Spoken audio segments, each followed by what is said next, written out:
Alright, so magandang gabi po sa inyong lahat. Buonanotte, benvenote, ika nga. And siyempre po, aking binabati ang lahat sa pangalan ng ating Panginoong Hesus. And I'm so glad na for more than a year ay tayo po ay nagpapatuloy na nagiging masigasig sa pag-aaral ng mga bagay tungkol sa pagiging leader. So, marami pong mga bagay na sometimes ay hindi po natin nabibigyan ng pansin, kagaya po ng mga pag-aaral sa mga lalo pat sa mga nangyayari po ngayon sa ating pong kapaligiran at sa pagkaunawa po natin bilang mga manggagawa ng ating Panginoon. There are so many misconceptions ang nasa isip po ng maraming manggagawa or leader. And our focus actually is leadership in the church. But this topic can be used in business, in organizations, even in your school. Ito po ay principles. Ang ating pong pinapag-aralan ay principles. And the good news right now is that we are on the second to the last topic po natin. Okay? Now ngayon, marami sa mga leaders ang hindi po nagde-develop ng mga leaders sa kanila, and they allow the leaders to just develop on their own. Ibig sabihin, parang wala pong effort na ginagawa para po na yung mga leaders po natin ay makadevelop po tayo ng ayon sa disenyo ng ating Panginoon. Ano po?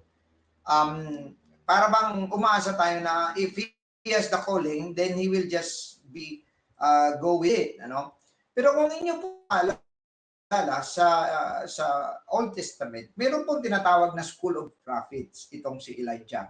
And makita po natin ano na bakit may ganon? Because he develops. Hindi lahat 'yun ay nagiging propeta ng Panginoon. Pero hindi lang basta calling po ito, no? This is about preparation as well.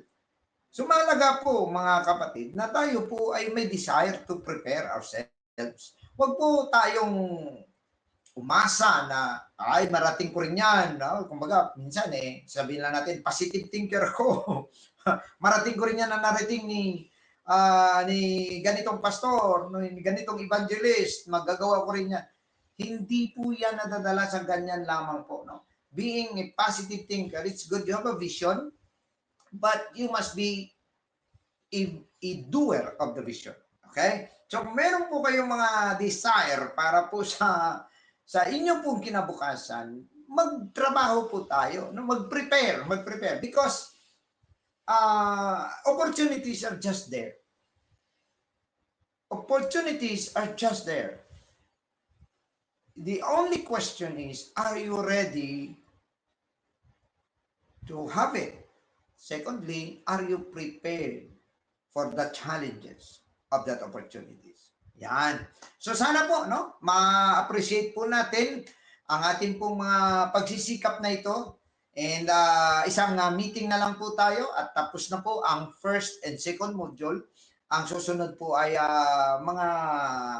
mga bagay-bagay, no, na kung meron po kayong mga katanungan, yun naman po ang i-discuss natin. Yung mga challenges na inyo pong na sasalubong. Ito naman, marami ang naka-experience na parang hirap po talaga ang pagiging leader. In fact, hindi po basta-basta na mag-develop ng isang leader.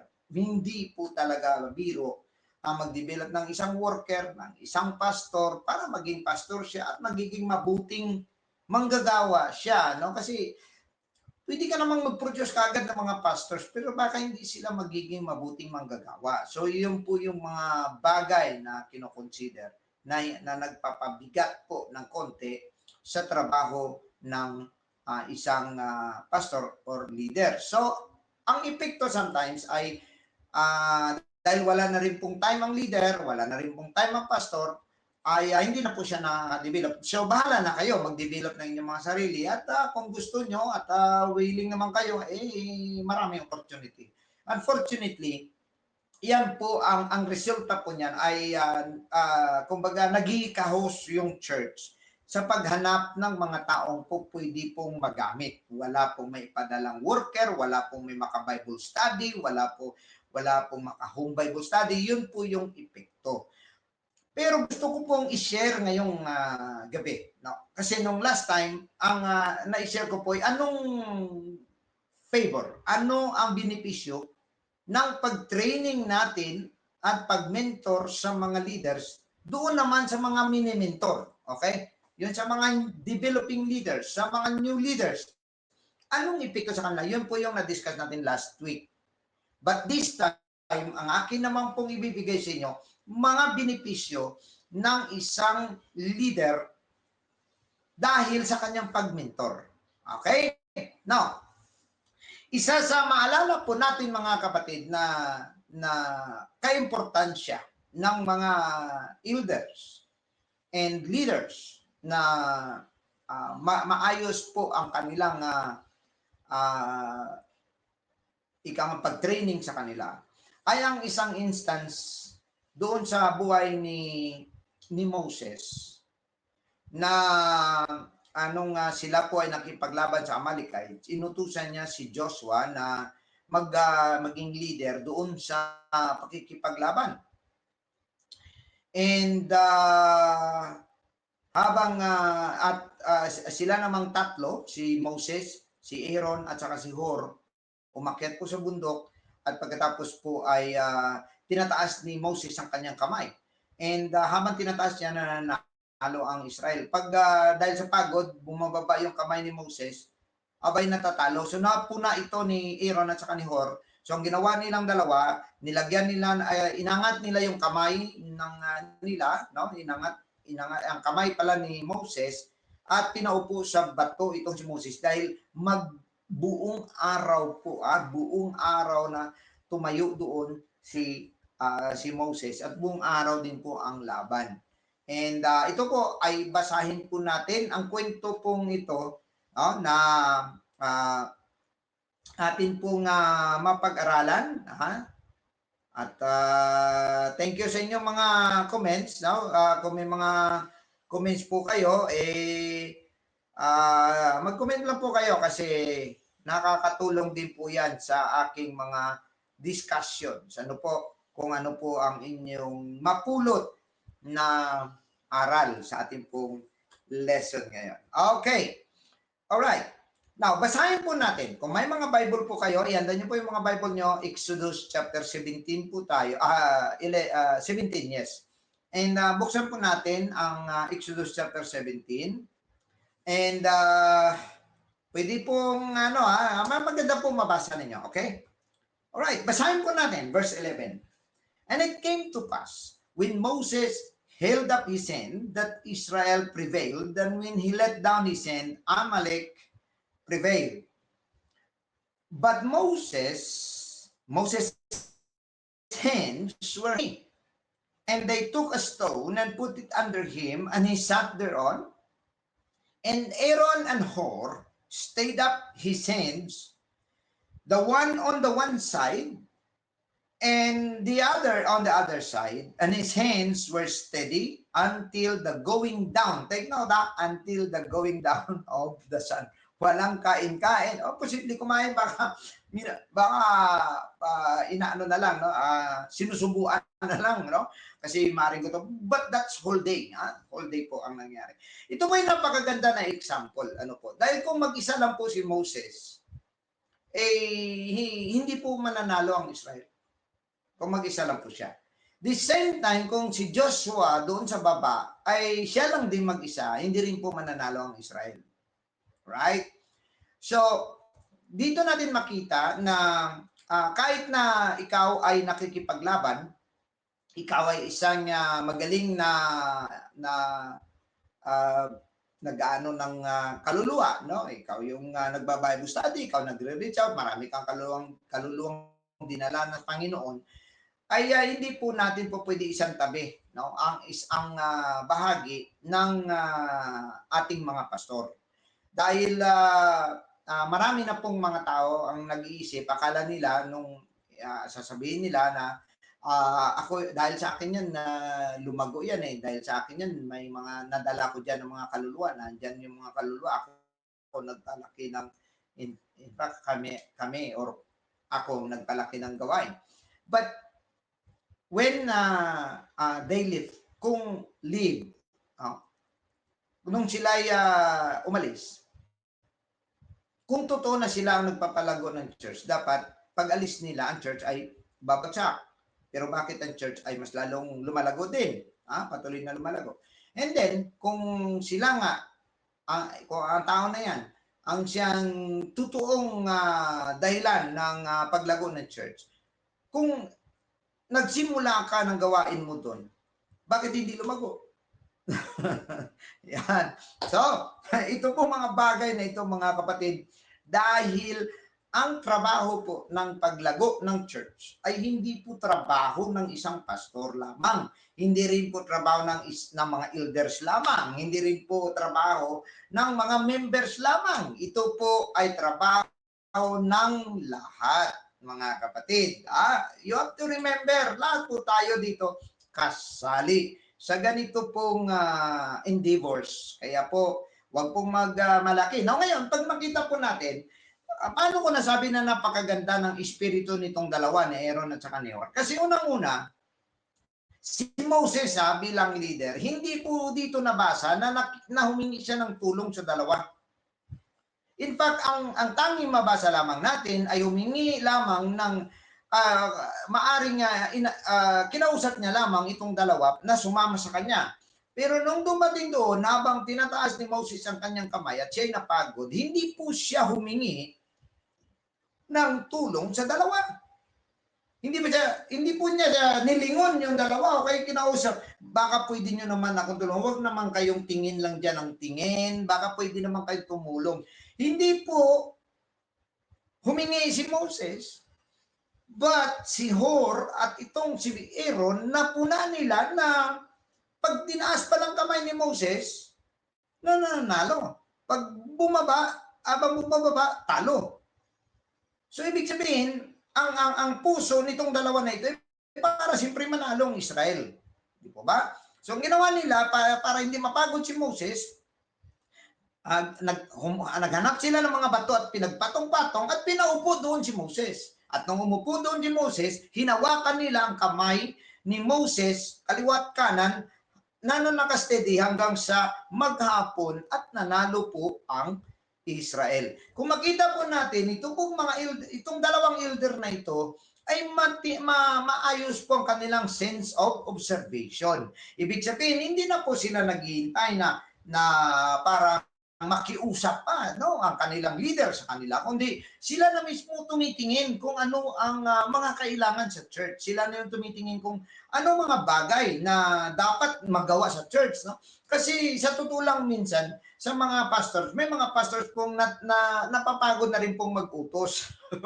Lalo pat kung mag-utos po yung pastor, parang wala naman pong may nangyayari. So kung minsan mga kapatid, it will be a very good display of character sa isang elder o sa isang leader sa loob ng church. Kasi ang church natin, marami pong leader yan, pababa, na kanya-kanya po silang nag-iisip kung paano po nila matulungan ang church. Ayan. So napakaganda po ng nagiging ugali po nitong ni Hur at saka ni Aaron, dahil sila na mismo ang naghanap ng ideya. Hindi mo mabasa na sinabi ni Moses na pagod na ako, baka pwede nyo akong kunan ng upuan. Hindi nag-isip sila, uy, kailangan ng leader natin ng upuan.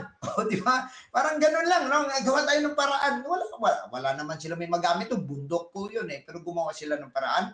Ginawa nila, mga bato, pinagtumpi-tumpi nila, at doon na umupo si Moses. So, ganun po kahalaga ang magkaroon po ng mga mapagkatiwalaang mga elders, leaders, at hindi lamang po yan sila basta nag-exist na parang magic, na parang isang sabi mo lang, let there be, pang, tapos naandyan na. Hindi po eh. It is a process. It involves too many effort, no? Desire, no?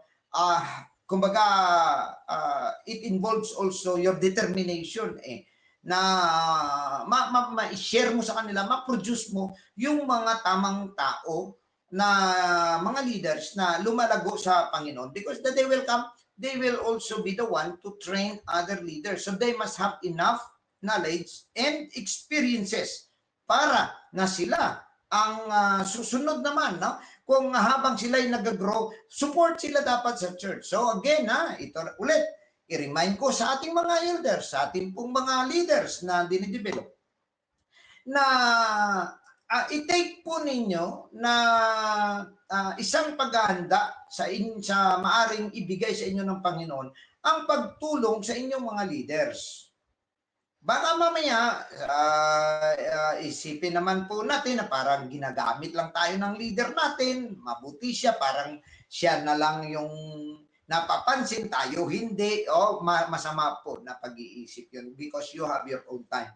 Sabi po ng Ecclesiastes, in everything there is a season. So wait for your season, sabi ni Apostol Pablo. Wait for your ministering. Huwag magmadali, huwag pong sasama ang loob, no? Ang inyong mga sarili ay dapat na kayo po ay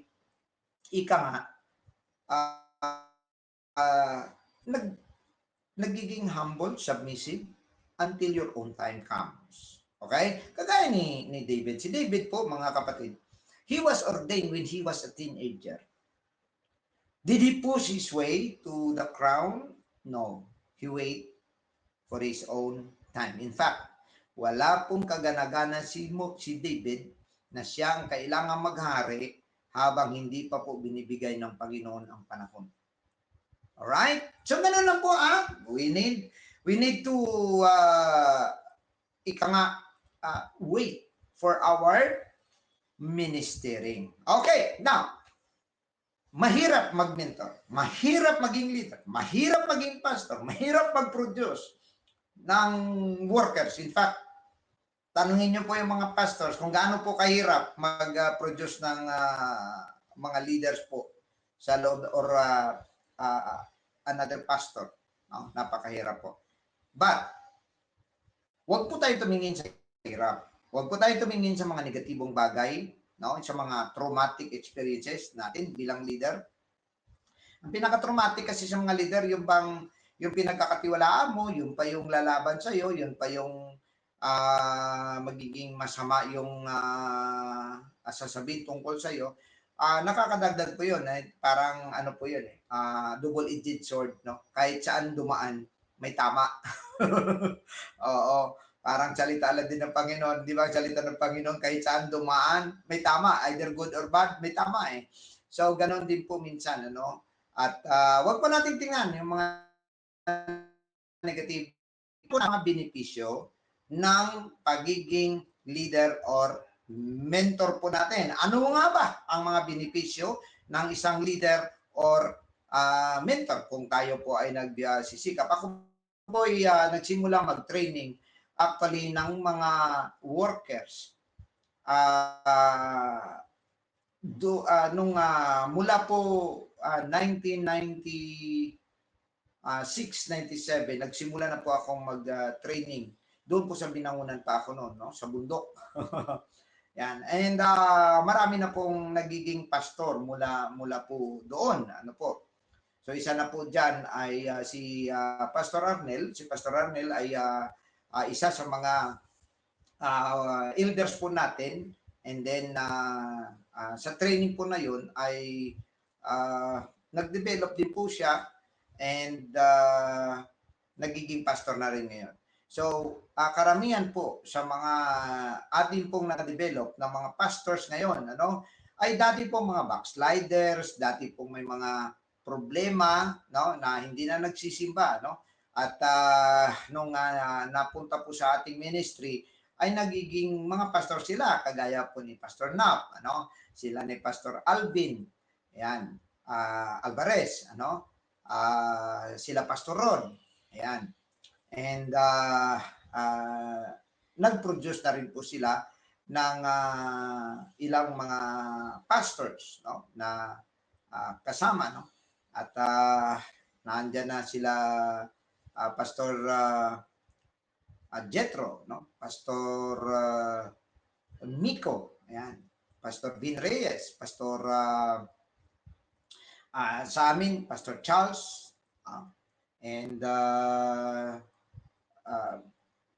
marami pa tayong mga pastors na produce. And hindi lamang yan, no?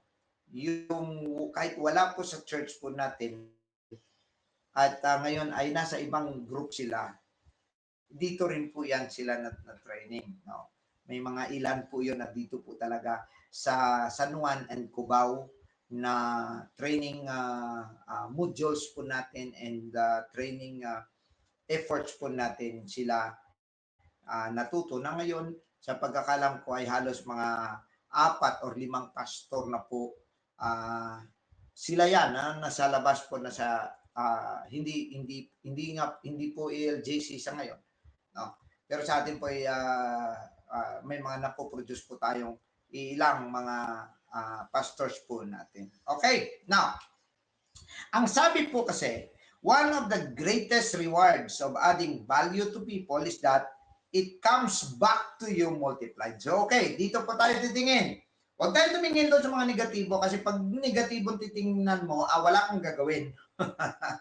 Wala kang maayos na maisip kasi ang negatibo talaga overwhelming sometimes eh. But let's focus on the benefits. At isa po ang greatest reward of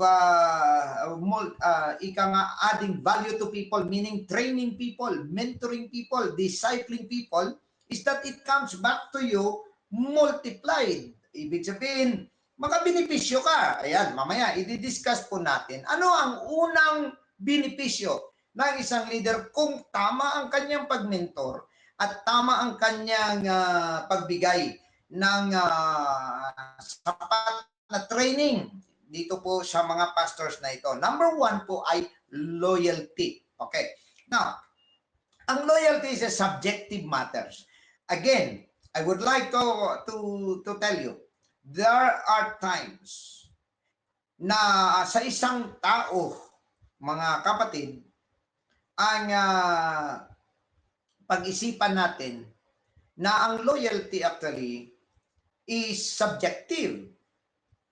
Right? Subjective. Now, along the way, ito pong tandaan ng bawat leader. Iwasan niya ang ma-frustrate siya.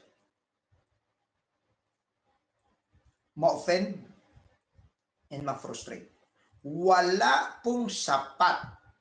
Take note. Wala pong sapat na Word of God, sapat na payo ang makahupa ng offended spirit at frustrated spirit kung i-entertain niya ito. Dahil kung tutusin, ang Word of God is sapat na po. Sabi pa nga, meron na po tayong apostles, prophets, pastors, evangelists, teachers for the perfecting of the saints. And the Word of God is profitable for doctrine, for reproof, for correction. Everything is needed. However, if you will not give attention to the Word of God and entertain your frustration, entertain your offended spirit, wala pong sapat. Wala pong sapat na salita ang pwedeng makarecover sa iyo. And you have to remember this. Number 1 na maapektuhan is your loyalty. That's number 1. Now ngayon, mga kapatid, may mga pagkakataon na nag-aalaw ang Diyos if it is necessary. But if you are in the wrong spirit, mind your spirit. Right? If it is just only for hatred, it is just only because you are offended, that's wrong. Pero kung sakasakali, may mga pagbabago ng pagtuturo, ang pastor ninyo ay nagbago ng turo, hindi na apostolic. Kung apostolic man, hilaw na apostolic doctrine. Oh? Nagkaroon siya ng mga hindi magagandang ginagawa na sa tingin mo makaka-apekto sa iyo. Oh, at sometimes over politics, kasama na po diyan, no? Narcissist spirit, mga ganon, dictatorial. Sometimes mga ganon. Well, there are times that God allows you to transfer and grow there. But just make sure that being offended and na-offend ka lang, hindi dapat yan ang iyong dahilan. Kasi kahit kung yan po ang inyong dahilan, kahit saan po kayo mapunta, ma-offend ka pa rin. At tandaan niyo ito, meron akong kwento, mga kapatid, na ibibigay po sa inyo. Alam niyo po ba na isa sa mga pinakamatibay na armas ng diablo, doon sa may isang kwento, no, sa kaharian ng diablo, naandun yung persecution, naandun yung relationship, no, naandun yung friendship, naandun yung worldliness, naandun yung money, naandun yung honor and glory. Yan, nandun, para ginagamit yan ng diablo para hindi na magpatuloy ang isang tao sa paglilingkod sa Diyos. Pero doon po sa pinakasulo, meron po doon isang armas na naka-frame. Naka-frame. So tinanong, bakit naka-frame yan? Kasi sabi niya, that is, kung sa manok pa, wala pang talo yan. Puro panalo yan. Kaya binigyan ng estatwa. At tinanong, ano po yun? Yan ay offense. And offense and frustration. Na-offend ka, na-frustrate ka, ikaw na mismo gagawa ng paraan. The devil doesn't need any force. He doesn't need any push. You will make yourself out by yourself. Tandaan po ninyo yan, mga kapatid.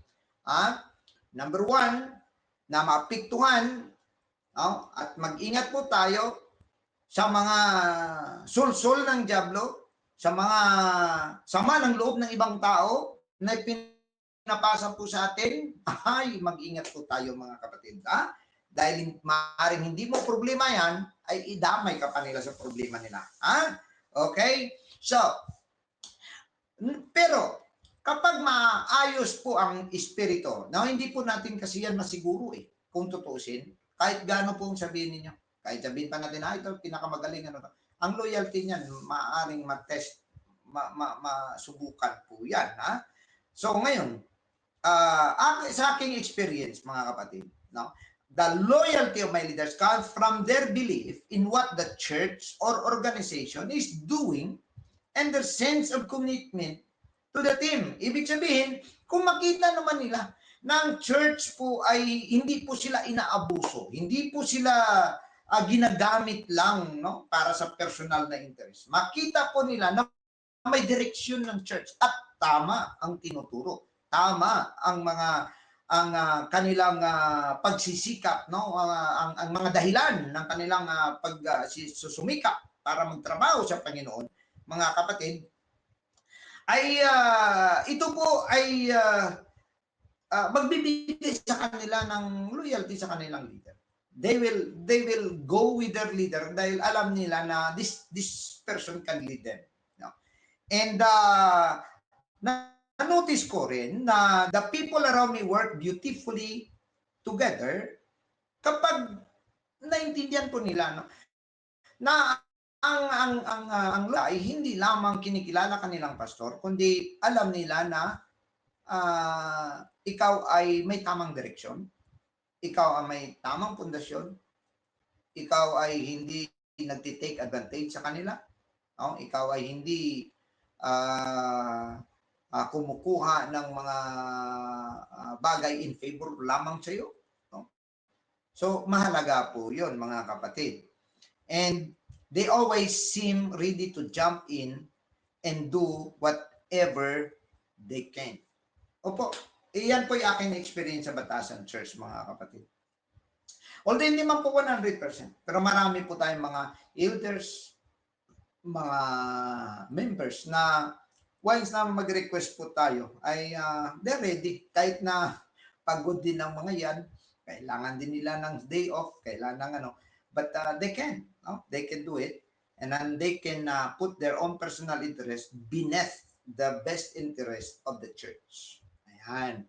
Okay? So, yan po ay magandang bagay, no, na maituro po natin, mga kapatid.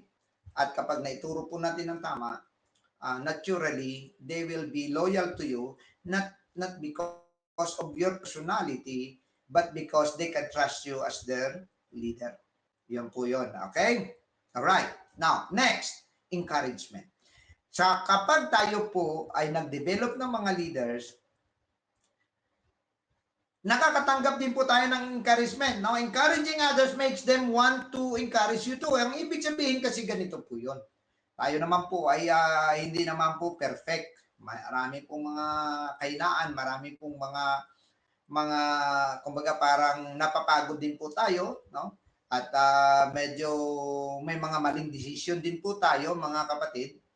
Pero kapag ang mga taong ito ay na-train ng maayos, na-mentor ng maayos, instead of they will condemn you, instead of they will speak evil against you, they will encourage you. So, hindi lamang po ang members ang kailangan ng encouragement mula sa pastor. Ang pastor kailangan din po ng encouragement mula po sa mga leaders, elders, and members. No? So, mahalaga din po yun. And if we invest on them, they will be a source of your encouragement. Number 3, personal counsel and support. Ito po ay napakaganda at nararanasan ko ito palagi sa atin po sa Batasan Church.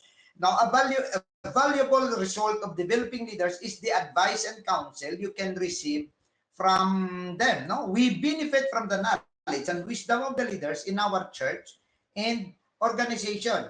Now, sa aming church, no? Sa Batasan, ito po yung binibigay ko lang po na example. When there are things na dapat desisyonan, I always open that in the table. Hindi po ako basta lang na nag-decide. I want them to be involved in decision making. But they all know that the final decision belongs to me. Yun po, alam nila yon.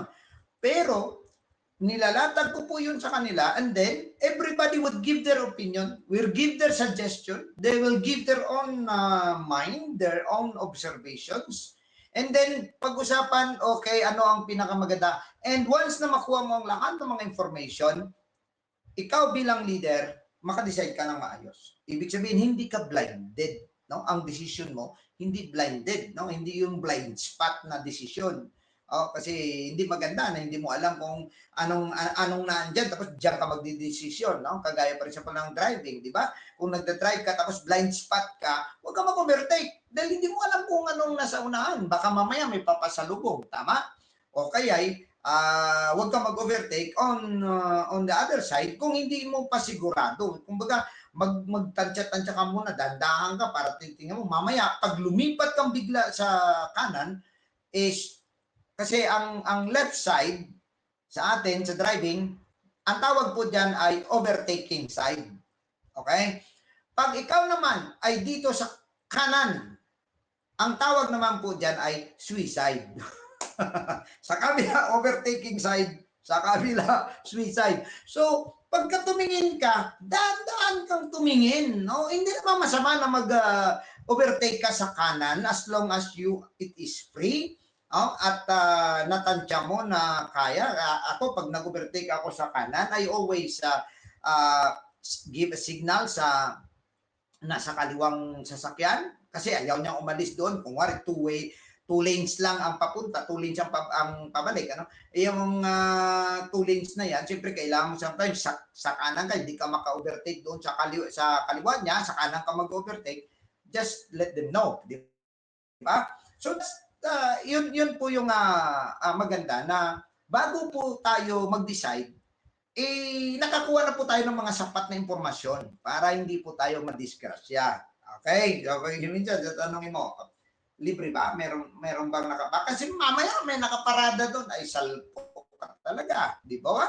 So, ganun po yun.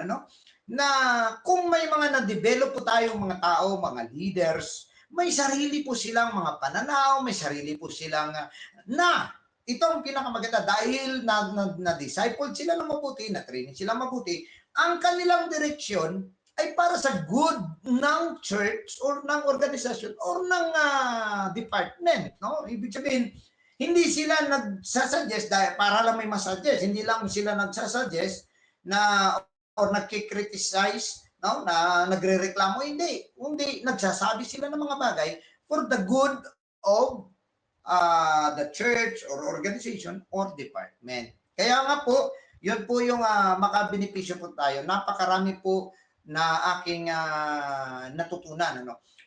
Like for example, maalala ko, siyempre bilang leader, meron po tayong direksyon. No? Every year, gumagawa po kami ng theme po namin para po sa buong taon, yun po yung maglaro sa aming mindset. And ang aking nakikita dapat magpurso, no? Tumawid ng kumbaga mas lalo pang umabante, parang gano'n. And then everybody wants this theme na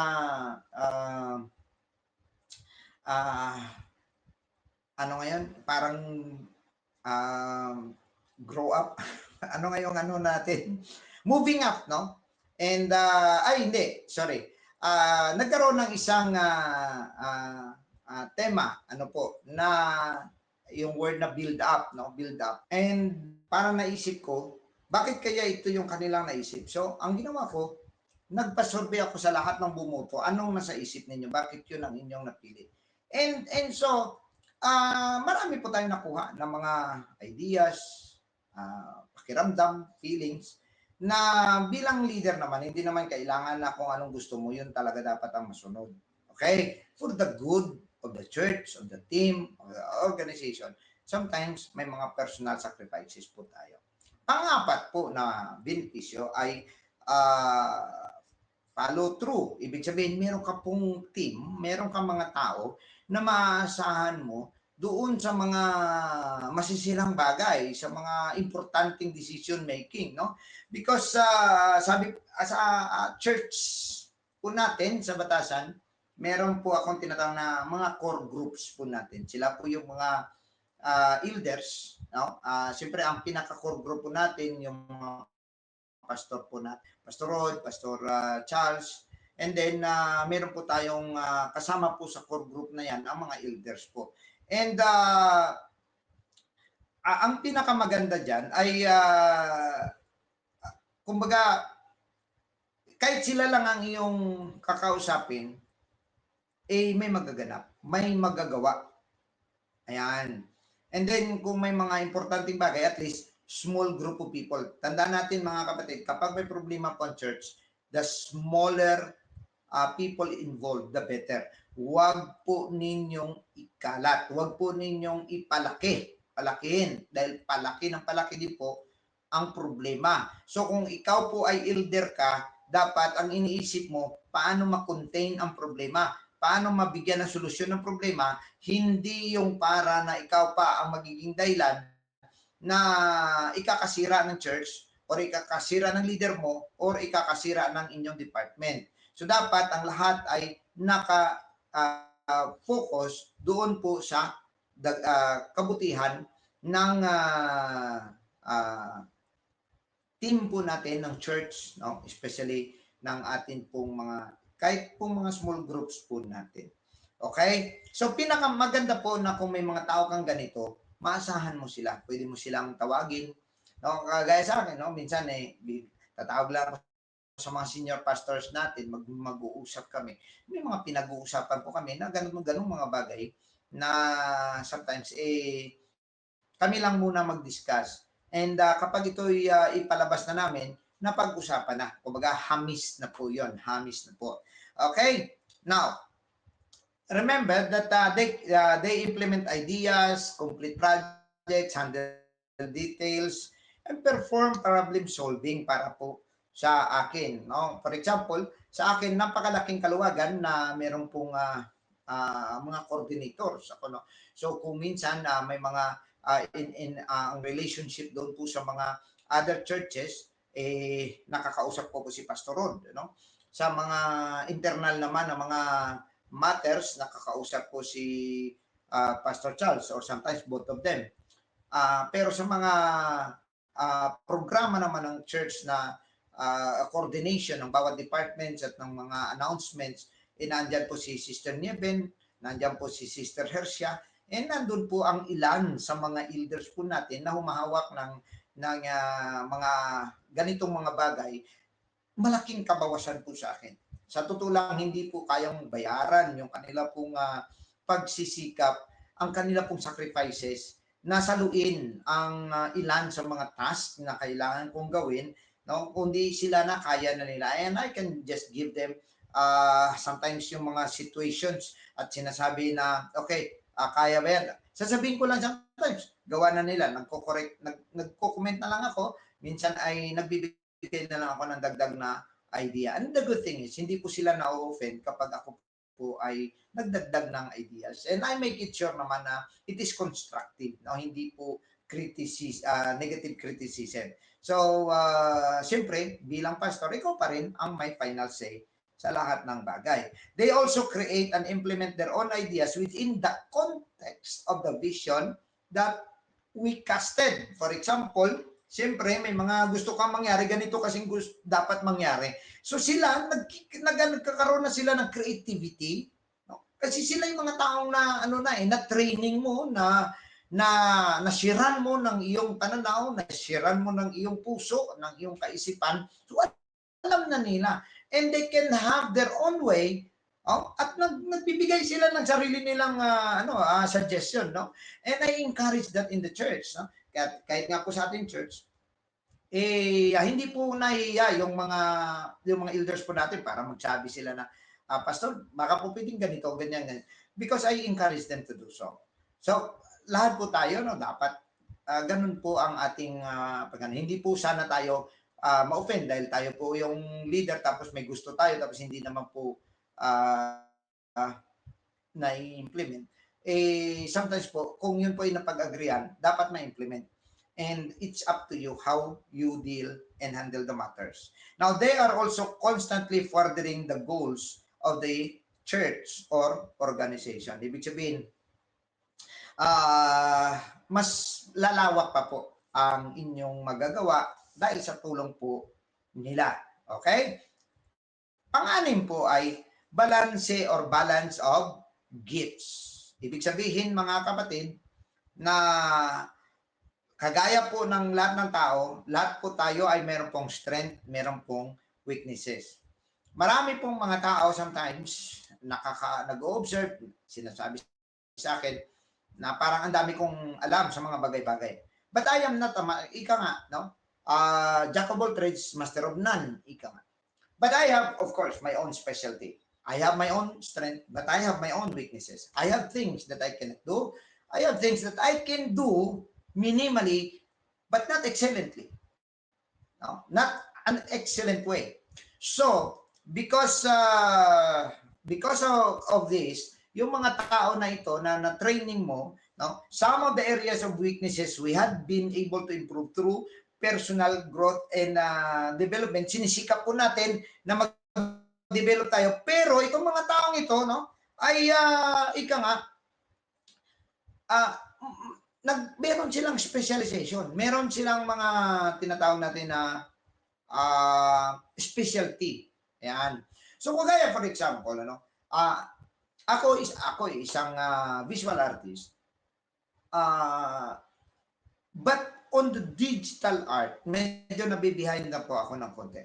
So, dati-dati may alam po ako sa mga Photoshop, pero sa ngayon medyo may mga iilan po na mga apps na ngayon na masyado na pong mabilis at maganda naman po ang kalalabasan, kagaya po ng mga Canva, no? Kagaya po sa mga videos, no? Na mga bagong apps. Medyo nabibihan po ako diyan kasi sometimes parang hindi na rin po ako nagkakaroon ng time para i-develop yung mga ganong klase mga bagay, which I really want to do so. Okay? So sila na rin po ang mag-aasikaso ng mga bagay na hindi mo naman kailangan gawin. So sometimes gagawa na sila ng poster, ng mga tarpaulins, ng mga na dati ako gumagawa niyan, pero ngayon kaya na nila. Ngayon kung minsan ay ako nag-i-intervene din ako paminsan-minsan. However, ang punto po rito, ang mga bagay na hindi mo kaya, for example, hindi mo kaya ang music, edi meron kang na training na may tamang pananaw din kagaya mo. Ayan. So yun po yung kahalagahan mga kapatid na meron po tayong mga na training. No? So yan ay benepisyo mo. Imagine ka na imbis na gawin mo, may gagawa niyan. No? Kaya ako actually, may ako magturo kahit sino yan na mga kahit sa carpentry, masonry, construction, no? Visual arts, kahit sa ano, kahit ministerial training, kahit ano, I always open my heart to share. I always give it out what I have. Kasi mahalaga sa akin maganda po sa aking feeling po ay it is my way of uh, ika nga acknowledging what God has given me. So ibibigay ko rin sa iba. Most of the time, libre. Ito po yung ating mga trainings na ito. Matindi po itong mga trainings natin. Sa totoo lang, mahal po yung mag-training ka ng isang leader. So hopefully, ay makaproduce lang po tayo. Pero makita naman po ninyo, wala po itong bayad. Okay? Now, the purpose is just only that each one of us has his own gift and we have this right spirit to share it to the church, share it to your department, and share it for the kingdom of God. Next is we can save time. So we have highly skilled, effective leaders working in our church, and they can do things and they can do things that you don't need to do yourself. Yun po yun ang ating diniscuss. Now, that allows us more time to do the things that only you can do or others cannot do as well. So, ang isa sa mga maganda na kung maka-training po tayo ng mga leaders and workers. Sorry po, nag-akyat lang po 'yon ng isang ang isa po kanina ibaba lang po natin. Maka-save time po tayo. Kasi may mga bagay kang gagawin na kagaya for example ang magandang bagay na nagiging epekto sa church natin sa Batasan. Because we train people, we train leaders, I can actually go to missions. I can function sa world missions. And in fact, hindi po basta-basta ang mga sacrifices na ito at mga missions na ito dahil ito yung may git 2 buwan. But when I look at the church, they are more productive, they are more mas lalo nilang sinisikap, no, mga elders po natin, mga leaders po natin, sinisikap nila na church ay mas lalo pang mag-grow. At in fact, kahit wala kami ni Pastor Richard times, may mga nababaptize po tayo, may mga nakaka-receive ng Holy Ghost. So, kumbaga, ibig sabihin, tama po yung ating, as of now, tama po yung pagpapatubo po natin. At ako'y babalik na sa September, and when I look at as I monitor the church, ay napakaganda po, no? Ako po yung nagagalak na ang bawat isa ay parang nagkakaisa yun, no? Until their pastor returns. Ika nga, para bang kagaya din ng ini-expect ng ating Panginoon, na as a rich man, he went abroad, and then he is planning to return back, but he leave assignments to these people, and they function well. Ayan, ang tawag sa kanila ay good and faithful servants. And we're thankful na meron po tayong mga ganong klaseng mga manggagawa na may ganong klaseng spirit. And I thank God for that. No? But then again, it cannot just happen naturally. It happens because we push on it, we set our time, no? na mga oras po natin, panahon, na mag-develop po tayo ng ating pong mga leaders. Now, and there are other areas where we have room for improvement and we cannot do it excellently. The people around us add value by balancing out the deficiencies of their gifts. Number 6 po ay attraction of others. And ano pong ibig sabihin nito? For an organization or church to, number 7 na po ito, no? Continue building and growing, it must continually attract and develop new people and leaders of high quality. Ang ibig sabihin po kasi nito, kung nagde-develop po tayo ng mga leaders, sila po yung magde-develop din ng iba. So nag-a-attract po tayo ng mas maraming leaders, nag-a-attract po tayo ng mas maraming mga tao na magagaling. Ayan. So bilang pastor, dapat tayo din po, no, or mga leaders, dapat tayo po ay mag-grow din ahead sa mga tao. Huwag po tayong magpa-behind kasi baka mamaya ay maranasan po natin yung parang sasabihin ng mga tao, ay mas magaling ako sa pastor namin, hindi nga nakapag-aral ng ganito, ganyan. O baka umabot po tayo doon at malaking frustration po yon sa isang pastor. Gayon pa man, no, dapat tayo ay magsikap din na umangat. However, kahit na ang ating mga pastor kasi may mga edad na sometimes wala na pong time para magdagdag pa po ng mga kaalaman. For example, ikaw naman ay isang young leader at lumalago ka, dumadami po ang iyong nalalaman. Sakasakali lang po. No? Huwag po kayo magmalaki. Amen? Again, alalahanin ninyo yung last week, kapag ang isang tagong ay nasa tuktok ng poste, ano? Ang ibig sabihin, may naglagay sa kanya doon. May tumulong sa kanya na ilagay doon. Ayan, hindi po siya, wala pong pagong ang may kakayahan para umakyat po ng poste. Ayan. So yun po ang ating isipin. Yan pong ilagay natin sa ating puso bilang mga manggagawa ng Panginoon. Kapag umabot man tayo sa mataas na pwesto, alalahanin natin, somebody help us to be there. Amen? Yun. Huwag pong kalimutan ang mga mentors po natin. Huwag pong kalimutan ang inyong mga leaders na nag-mentor po sa inyo, nag-leader po sa inyo.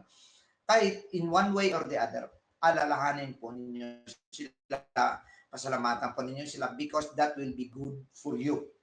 Good for you. Not just for them, but also to you. Kasi napakaganda po kung meron po tayong tinatawag na yung espiritu ba na may gratitude. Ayan. Grateful attitude. Yun po yung huwag po ninyong iwala. Okay? Sa inyong mga sarili. And actually, walo na po ito, people development. Most leaders agree that the development of other people is one of the top priorities and as a way they add value to their leader and pastor. Kapag nag-develop po tayo ng mga leaders, mga pastor, no, tandaan po natin, may return ito sa atin. Yan, di ba? Nakita ninyo? May makapagbigay sa iyo ng encouragement, makapagbigay sa iyo ng panahon, makapagbigay pa sa iyo ng satisfaction, di ba? Marami pong mga bagay na po pwede po tayong maibalik po sa atin. No? They know that the development of leaders adds more value than anything else they do. Okay? Now, most leaders, ano ba ito? Now, number 8, increase influence. Dito na po tayo magtatapos. Actually, number 9 na yata ito. Truly, the bottom line on developing the leaders around you is that it increases your influence. Ito rin po ay isa sa mga ma-experience po natin, mga kapatid, no, na kung tutusin, kung ako po siguro ay hindi po ako nag-develop ng leader, ako po ay nanatiling gusto ko lang ako lang, no? Gusto ko sa akin na lang tumingin lahat, ay maaaring hindi rin po ako nagkaroon po ng malawak na influence, lalo na sa world missions, lalo na po sa organization. Wala po siguro. I think isa sa mga malaking benepisyo po ng pag-training ko po ng marami ng mga leaders ay nagkaroon po ako ng malawak na influence. We do not glorify ourselves on that, mga kapatid, but that is one of the fruit of your labor. So, bilang leader ka, pastor ka, don't be afraid. Don't be afraid to train people because it will open avenues of opportunities wider and farther. Ayan, yun po. Cast thy bread upon the waters. Okay? For thou shalt find it after many days. Meaning, you cast your bread. You cast what you learn. You cast what you have. You cast what you know sa mga taong ito. Darating ang araw, babalik at babalik sa iyo. Sa totoo lang mga kapatid, ako'y naniniwala na kaya po ako nakarating sa iba't ibang bahagi po ng bansa, Hong Kong, Singapore, Thailand, Cambodia, India, Russia, dito po sa Italia, Germany, at siyempre, yung iba ay sa Croatia, no? Dahil po yan sa ako po ay nag-develop ng maraming leader at dahil dyan ay nagbukas po ng opportunity. Yung lahat ng aking binigay, ang lahat ng aking na share, bumalik din po sa akin. Okay? Ito pong sabi ni Solomon, cast your bread upon many waters. So, cast ka lang ng cast. O ito, may opportunity, isang tao, nakausap mo, isang young people, isang cast your bread. No? Kung meron dito mga young leaders, mga bagong baptized, bagong kahit anuman ng edad, cast your bread. The day will come, it will return back to you. Sabi niya nga, give a portion to 7 and also to 8. Ibig sabihin, meron ka. Ibigay mo sa isa. Ito, ibigay mo sa isa. Bigay ka lang ng bigay, mga kapatid. Darating na mga pagsubok sa buhay mo, pero itong mga tao na kung saan ikaw ay nag-share sa kanila, ikaw ay naging kabahagi nila, kung saan ikaw ay nagiging katuwang din nila at sometimes ay magiging support mo, magiging encouragement mo. Okay? Kasi hindi naman po lahat ng magandang bagay darating po sa atin, maganda lahat. Meron pong masamang bagay na mangyayari, masamang bagay na kuminsan ay kailangan po ng isang leader ng support. Ibibigay din po yan ng mga tao kung ikaw naman ay hindi po nagdalawang isip na magbigay kung anong meron na. And if the clouds be full of rain, sabi pa rito niyang verse 3, if the clouds be full of rain, they empty themselves upon the earth. And if the tree fall toward the south or toward the north, in the place where the tree falleth, there it shall be. Anong ibig sabihin? No? Kung ang mga ulap nga, no, na puno ng tubig, binubuhos nila yan sa kung saan naaabot. At hindi lang nila alam, nagbuhos lang sila, pero hindi nila alam ilan kaya sa mga puno ang tumubo. Ilan kaya sa mga bulaklak ang namumulaklak ngayon. Ilan kaya sa mga pananim na ngayon ay naging pagkain ng mga tao sa mundo. Ilan kaya, mga kapatid, ang mga lakes na ngayon ay kinukunan ng mga isda, kinukunan ng mga pagkain, kinukunan ng mga inumin ng mga lungsod ng mga tao. But the clouds just only pour out their water in them. Yun din po ang ating gagawin bilang mga leader. Pour out yourself to anybody na willing tumanggap ng kaalaman mula sa ating Panginoon. Tandaan ninyo, sinasabi nga, Kasi sabi niya, if the tree fall toward the south to north, no? Kung saan man siya ay nandun siya, ibig sabihin kasi ganito yon, nabigyan mo siya ng pagkakataon, nabigyan mo siya nakashare ka sa kanya ng mga kaalaman, ng mga trainings, no? Pwede mapunta siya sa ibang lugar at tutubo siya doon. Magbunga siya doon at ikaw ay naging kabahagi. So ganoon lang po, no? At kung hindi man po natin yung maranasan, sakali man po mga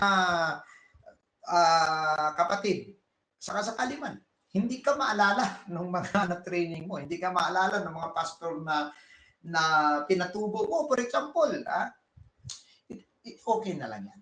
Huwag ka nang sasama ng loob, huwag nang sumama ang loob mo dahil ang reward mo doon naman sa langit. God knows that your heart is pure, you are honest to bring them up as leaders.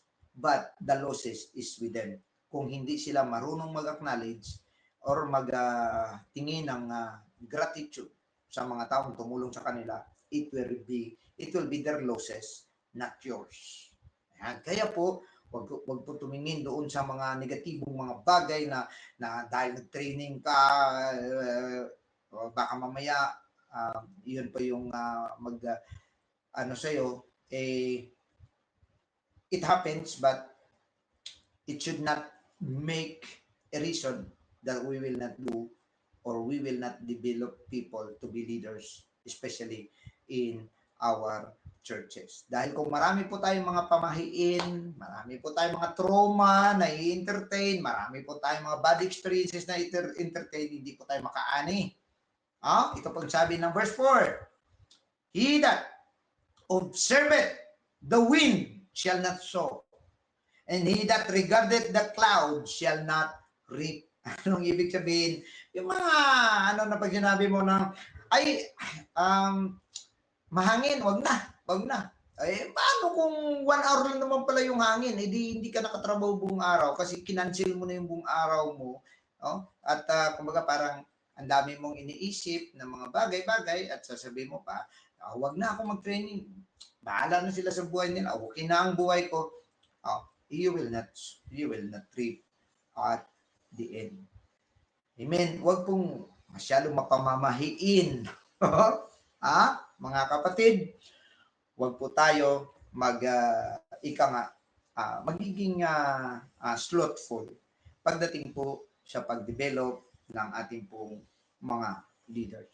And you will enjoy the best of it. So marami pong mga tao ngayon, sometimes sasabihin nila, maybe sa akin, sabihin nila, napakaswerte mo, napakapalad mo na ikaw ay nakakarating ka sa mga, but do you think kung ako po ay nag-develop ng mga leaders first, ng mga elders, palagay po ninyo ay karapat-dapat ba akong pumunta sa mga ganitong lugar? Hindi po. Because even I myself, I never give up. It never gave what is in my heart, what is in my mind, what is in my soul. So ang lahat ng itong mga kapatid. But I did not do this para sa benepisyong aking makuha. I did not do this para lang na sa makarating din ako sa mga, hindi po. I just do this because I understand God wants me to do this. Because of my love to Jesus Christ, yun po ang pinakadahilan kung bakit ako po ay patuloy na hindi ko po iniisip yung hirap at pagod para po maging kabahagi ng mga bagong leaders na tutubo at lalago at maipapadala kung saan man sila gusto ng ating Panginoon. Muli, maraming salamat po sa inyo at nawa ang Panginoon ay mas lalo pong magbigay sa inyo ng burden to go forward and be a leader and develop other leaders. Allow me to pray for you tonight. And let us bow our heads. Heavenly Father, we praise you, Lord. Thank you, Jesus, for this opportunity once again. Na ikaw, Panginoon, ang nagpapala sa amin, maging sa aming mga nakikinig, sa aming mga kapatid, sa mga leaders, elders, and pastors na kasama namin, Panginoon. Nawa, pagpalain mo, Lord, ang kanilang mga gawain, ang mga activities namin sa bawat churches, bawat pastors na may mga pinagdaanan. Panginoon, ikaw ang nakakaalam para tulungan sila at ingatan sila. Maging ang bawat isa sa amin, Panginoon, nawa bawat isa sa amin, Panginoon, ay magiging successful na mga leaders para mas mapalawak, Panginoon, ang gawain at ang iyong kaharian. Panginoon, nagpapasalamat kami sa ganyang pagkakataon na tinipon mo kami. Bless the people na nakikinig ngayon at maging ang aming mga ginagawa. Ang lahat na ito para siyang kapurihan, binabalik namin na may pasasalamat at binabalik namin na may pagpupuri sa dakilang pangalan, sa pangalan ni Kristo Jesus. Amen. Alright, so God bless you all. You may share these videos, lessons, and lectures sa iba. And may the good Lord keep you in His will. Ciao, arrivederci, and buonanotte. Dio di benedica. God bless you all.